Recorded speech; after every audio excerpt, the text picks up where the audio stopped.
روزمرہ زندگی میں پیش آنے والے مختلف قسم کے رویوں سے متعلق انسانی نفسیات کیا کہتی ہے؟ نفسیات کہتی ہے کہ اگر آپ چلتے ہوئے پیچھے مڑ کر دیکھنے کے عادی ہیں تو آپ گھر سے ملنے والی اعتماد کی کمی کا شکار ہیں۔ اگر آپ چھوٹی چھوٹی اشیاء سے چمٹے رہتے ہیں تو آپ بچپن سے عدم توجہ کا شکار ہیں۔ اگر آپ کو معمولی سی باتوں پر غصہ آتا ہے تو آپ محبت کی کمی کا شکار ہیں اور محبت کے متلاشی ہیں۔ اگر آپ اس کے بارے میں بات کرتے ہیں جس سے آپ کبھی پیار کرتے تھے تو اس کا مطلب ہے کہ آپ اب بھی اس سے پیار کرتے ہیں۔ اگر آپ بیٹھے بیٹھے ہاتھ پاؤں ہلاتے رہتے ہیں تو آپ ذہنی انتشار کا شکار ہیں۔ اگر آپ سیدھی لائن میں بآسانی نہیں چل سکتے تو یقین کیجئے کہ آپ طلسماتی خرابی کا شکار ہیں۔ اگر ٹانگیں پیٹ کے ساتھ چمٹا کر سونا آپ کی عادت ہے تو آپ بچپن سے خوف اور عدم توجہ کا شکار رہے ہیں۔ اگر آپ ناک میں انگلی ڈالنے کے عادی ہیں تو آپ کسی نفسیاتی الجھن کا شکار ہیں۔ اگر آپ کا بچہ افق یا آسمان پر نظریں جمائے رکھتا ہے تو یقین کیجئے کہ وہ رومانی دماغ اور گہری سوچ کا مالک ہوگا۔ اگر آپ زیادہ دیر تک سوتے رہتے ہیں تو آپ اعصابی کمزوری میں مبتلا ہو سکتے ہیں۔ جو لوگ بہترین مشورہ دیتے ہیں وہ عام طور پر سب سے زیادہ مسائل کا شکار ہوتے ہیں۔ جو لوگ عام طور پر بہت اچھے ہوتے ہیں وہ اندر سے اتنے ہی زخمی ہوتے ہیں۔ جو لوگ دیر تک جاگتے ہیں وہ زیادہ تخلیقی، ذہین اور زندگی کے فیصلے میں بہتر ہوتے ہیں۔ جو لوگ اپنے کام کے دوران دوسروں کی مداخلت پسند نہیں کرتے وہ زیادہ اچھے ورکر ثابت ہوتے ہیں۔ جو لوگ بہت جلدی سے آپ کے ساتھ دوستی کرنے میں کامیاب ہو جاتے ہیں وہ اکثر آپ کو دھوکہ دیتے ہیں۔ جو شخص سب کو خوش رکھنے کی کوشش کرتا ہے وہ اکثر تنہا رہ جاتا ہے۔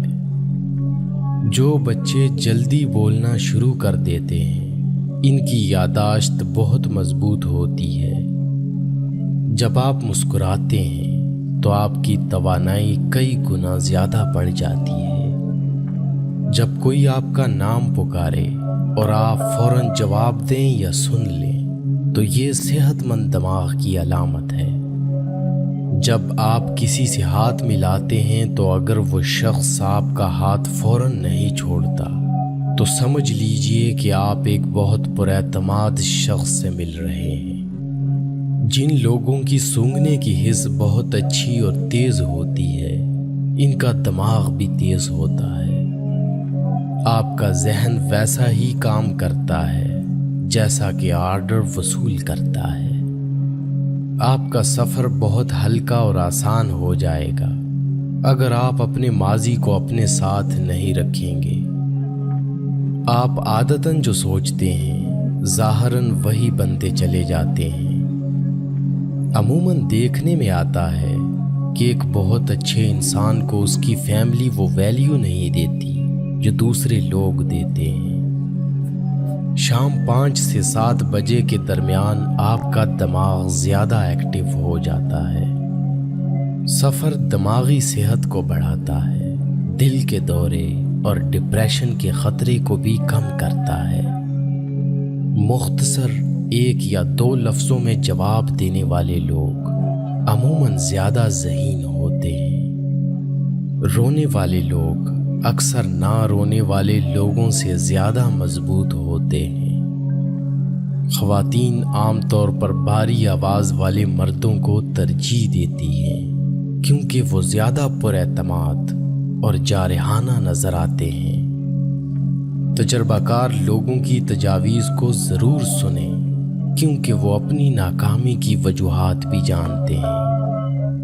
خود غرض لوگوں کی دنیا اپنی ذات تک ہی محدود ہوتی ہے۔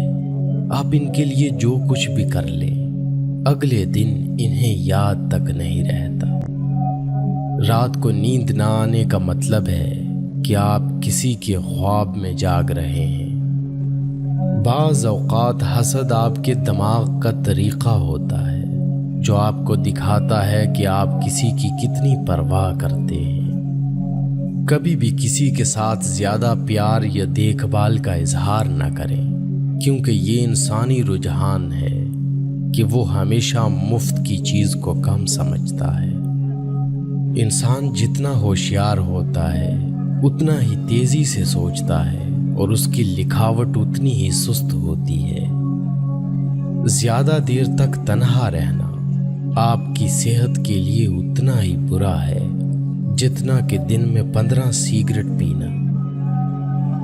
بہت سے نوجوان جو 9 سے 8 گھنٹے سے کم سوتے ہیں وہ چڑچڑے پن اور یہاں تک کہ ڈپریشن کے شکار ہوتے ہیں۔ اکثر بھول جانا دراصل اعلیٰ ذہانت کی علامت ہے۔ اپنے آپ سے بات کرنے سے آپ کا موڈ بہتر ہو سکتا ہے، آپ کی ذہانت میں اور خود اعتمادی میں اضافہ ہو سکتا ہے۔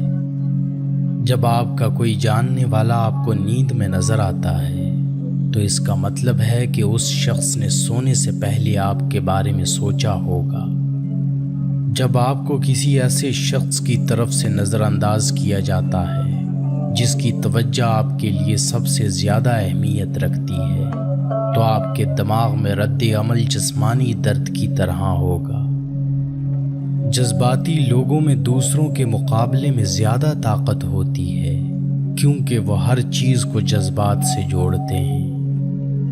جو لوگ خوش ہوتے ہیں وہ دنیا کو اسی طرح دیکھتے ہیں جس طرح وہ دیکھنا چاہتے ہیں، اور جو لوگ اداس ہوتے ہیں وہ دنیا کو اسی طرح دیکھتے ہیں جیسے یہ حقیقت میں ہے۔